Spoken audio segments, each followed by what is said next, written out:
How to change the FTP user quota in cPanel. Log into your cPanel account and you will see this page. In the Files section, click on the FTP account icon.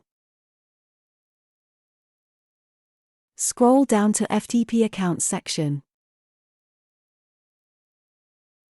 Under Actions, click on the Change Quota button of the FTP account you wish to change.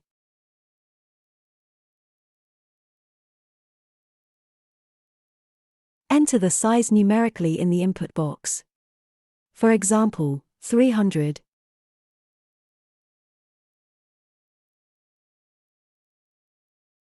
You can also change it to unlimited. To change it to unlimited, click on the Unlimited button.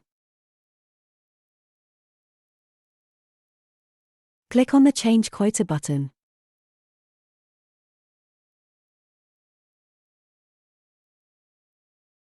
That's it, you have successfully changed the FTP user quota in cPanel. Thank you for watching. Please contact us if you need any further support.